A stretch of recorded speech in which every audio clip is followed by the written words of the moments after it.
கன்னிராசிக்கு இந்த சனி பெயர்ச்சி 2ஆம் இடத்தில் இருந்து 3ஆம் இடத்திற்கு பெயர்ச்சி ஆகிறது. அப்பாடா என்று ஒரு நீண்ட பெருமூச்சு விடுங்கள். 7.5 சனி மூலம் இதுவரை நீங்கள் பட்ட சங்கடம் தொல்லைகள் நீங்கி ஒரு அற்புதமான காலத்தை அனுபவிக்கப் போகிறீர்கள். புதிய முயற்சிகள், நிறைய லாபம், பெருத்த முன்னேற்றம் என நீங்கள் நற்பலன்களாக அனுபவிக்கும் பொன்னான நேரம் இது. திருமணம், குழந்தை பிறப்பு, இன்னும் பிற சுபகாரியங்கள் ஒன்றன் பின் ஒன்றாக உங்களை தேடி வந்து கொண்டிருக்கும். புதிய வாகனம், புதிய ஆஸ்தி சொத்துக்கள் போன்றவை அமைய பொன்னான நேரம் இது. கடன் பிரச்சனை, நீதிமன்ற வழக்குகள் போன்றவை சொல்லாமல் கொள்ளாமல் ஓட நேரும். இது வழக்குகள் உங்கள் சார்பாய் முடியும் காலகட்டம்.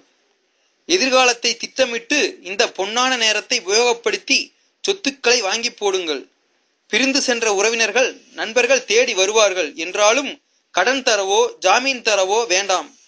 உங்களை மீண்டும் சிக்கலில் இழுத்துவிட்டு வேடிக்கை பார்க்கும். மனதை வருத்திய கடன் பிரச்சனை தீரும்.